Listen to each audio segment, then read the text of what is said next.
guys, welcome back to my channel. If this is your first video, hi, I'm Alaina, and this is the Organized Money, where we talk about organizing your life, your work, and your money. In today's video, we're going to be diving into those expenses that don't happen every single month and talking about how to save for them. So we're not talking about the monthly bills that you have or the variable expenses that you have like food and groceries and gas. We're talking about the things that come up every now and then, but they don't happen every single month. I wanted to dive into those expenses and talk about what those types of expenses are and how I save for them. Whenever we are talking about expenses that don't fit into your monthly budget, the first thing that we need to figure out is what are those expenses? So let's start to think about the expenses that you could possibly have that fall under this category of something that you wouldn't be budgeting every single month, but could possibly come up and disrupt your entire budget. So like I said, we said car maintenance and home maintenance. You could also think about holidays like Christmas or birthdays, anniversaries,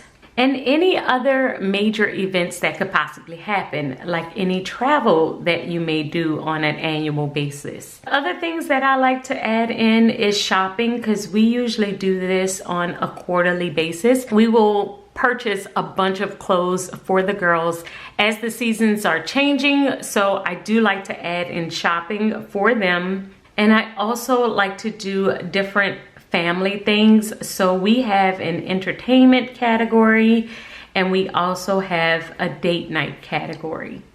If you have any medical expenses that you may have to cover, you may also want to put in your co-pays or anything that you have for that area as well. This is the very first thing that you should do, is just take out a sheet of paper and just brainstorm all of the things that you could possibly think of that you have paid for in the past year. Jot them down on a notebook. This is going to help you to really start to think through what could possibly come in and disrupt your budget. After you have written out all of your expenses and just brain dumped them, the second thing that I would do is look at all of my bank transactions from the last year. This may help to jog your memory from any other additional expenses that you could possibly have that you may not be remembering. So take some time to just pull up your bank transactions from the last year and just lightly glance over all of them to see if there's any expenses that you may have had that you may have missed from your list. This will give you a full comprehensive list of all of the expenses that you could possibly need to save for. And after you have your full list, then it's going to bring you to the second step, which is figuring out how much. How much do you need for car maintenance? How much do you need for home maintenance and Christmas and your birthday? The best way to figure this out is to figure out how much you spent last year on these exact same items.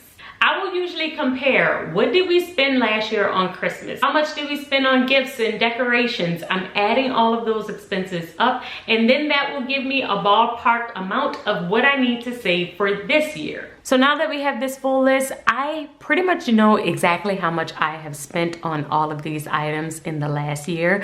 But what I would highly suggest that you do is look back at your bank statements, try and see if you can figure out how much you have spent on any one of these items in the last year, and then you're able to jot that down next to it. It just gives you a ballpark amount of how much you will need. So for us, we spend on average about $1,500 on car maintenance a year. Now we have done quite a bit of home maintenance, so I'm going to say we would need about $3,000 for that. Christmas, we do $1,200 every single year. Birthdays, I would say about $1,000. Our anniversary, we don't normally spend too much on our anniversary, so I'm gonna say $500.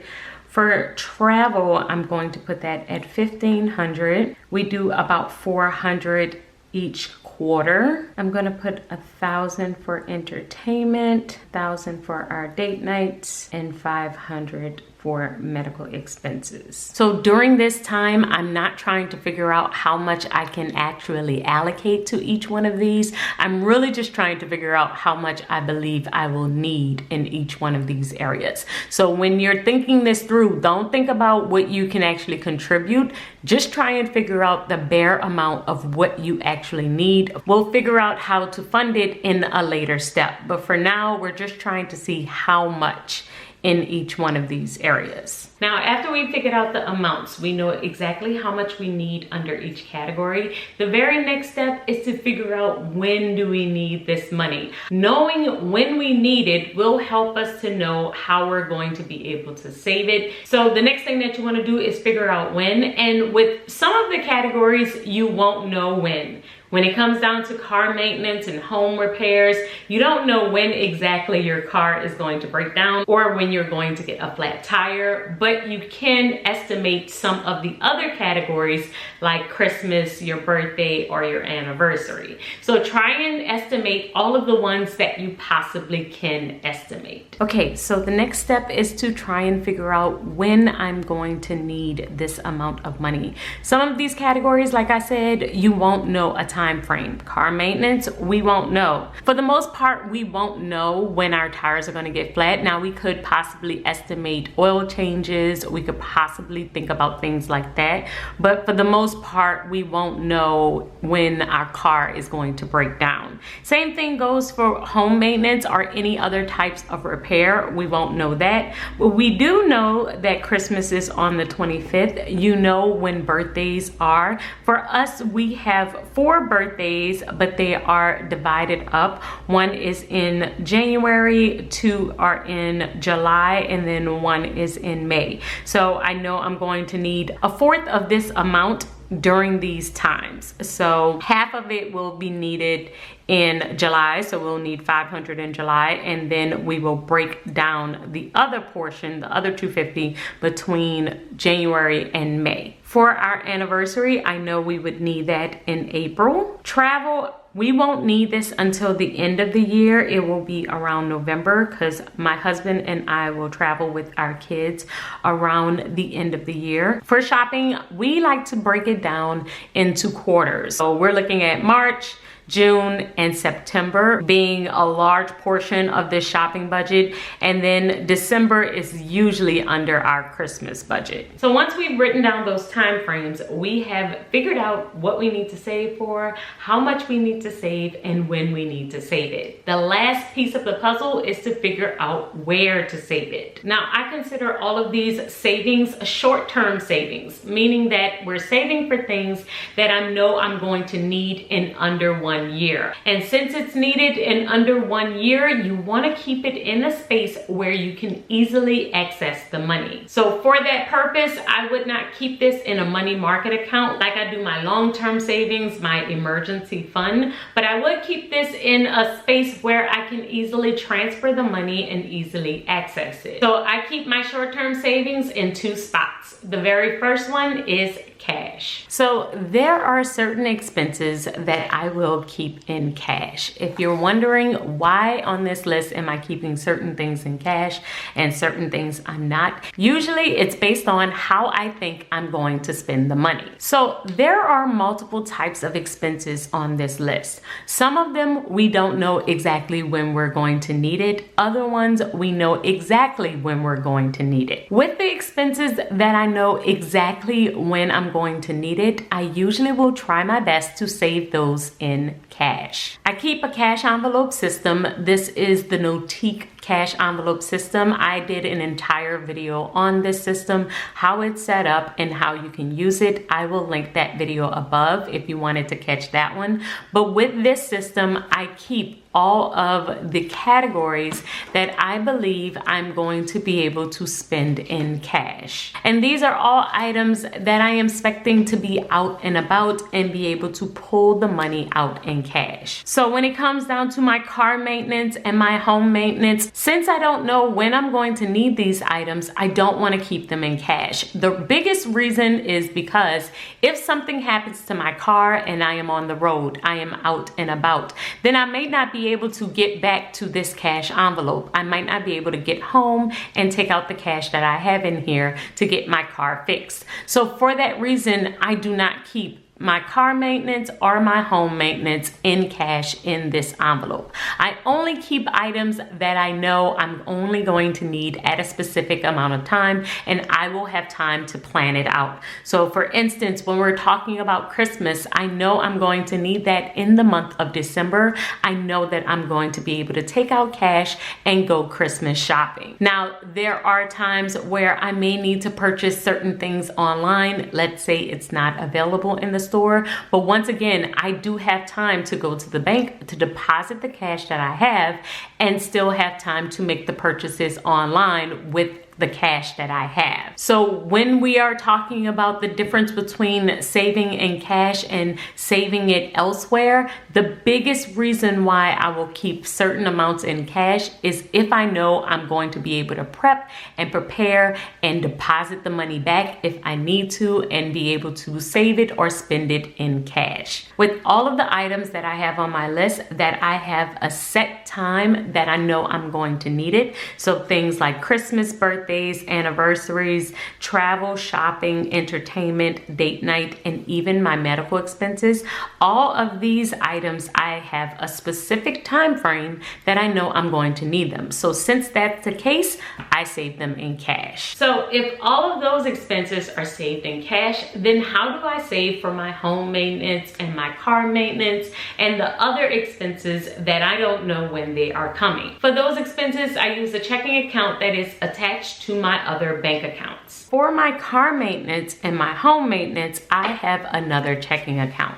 With my checking accounts, I do have 5 of them. I have a spending account, I have a bill account, I have my business account, long-term savings, and I have short-term savings. And this is the account where I will keep saving for car maintenance and home maintenance and any other short-term savings, expenses that I'm going to need, money that I'm going to need in 1 year or less. And the reason why I am keeping it in this account instead of keeping it in cash is, like I said before, because I don't know when I'm going to need this money. I don't know when something is going to come up. So even though this is a checking account, this is a regular checking account, I just call it my savings account just as a mind game to myself. But it is a checking account just like the other ones, except for this one. This one is a money market account, but these 4 are all checking accounts and they are all at the exact same bank. So my spending, my bills, my business, and my short-term savings account is all at the same bank. And then that way I am able to transfer money from my bill account into my short-term savings account to make sure that I am saving for things like car maintenance and home maintenance. So that's how everything is set up, but I can hear what you are possibly asking, and that is, what if you don't have enough money to set aside and save for all of these different categories? How do you decide what is going to actually get saved for and what you're going to put off? So we have added all of these amounts here, but this does not mean that you're going to be able to save for all of these amounts at the exact same time. One thing that I do like to do, and I will pull over my monthly budget, is I won't save for all of them at the exact same time. A lot of times I am going to split up the categories and really try and decide what can I save for at the current time. So for this month, for the month of February, I saved for tips because my husband and I do like to tip in cash when we're doing our date night. So I have tips, I have dates, entertainment, holidays. Holidays is broken down just by the category of holidays because currently I am not able to save for Christmas and birthdays and anniversaries all separately. I have to include them all into one, and then I will just see which one is coming up first, and that's where this money is going to be allocated. So currently we're in the month of February. The very next holiday that we have is my daughter's birthday, which is in the month of May. So that's where this money is going. It's not really technically going to Christmas yet, but I do have a holiday coming up, and it's going to be the very next one that I am saving for. And then I have travel on here, which I do have some upcoming travel, which is why this one is on there. And then I have a category for other, and that's where I am saving just for any miscellaneous thing that could possibly come up under my cash category. I had an additional sinking fund amount. This is the amount that was going to go into my checking account portion of this savings, so the stuff for car maintenance and home maintenance, but I didn't have enough to put into this account for this month. So my goal was to save $1,000. I was only able to save $740. If I am able to make more money in between now and then, maybe something else will come through, then I will fund this category. But for now, I'm only allocating what I have left. So as your paychecks come in, you may need to evaluate what you can pay, how much you can save, and at what time you're going to put up what money for what category. I am not able to save for all of the categories at all times ever, but I am able to decide, okay, this category needs the most because it's coming up next. And I may put a lot of my effort into that one category until that time passes and then move on. If I have multiple things coming up at the exact same time, then I will try my best to put money aside into each one of these. But once again, we are trying our best. For the most part, I don't think there's ever been a time where I have been able to fund all of my categories at the exact same time every single time.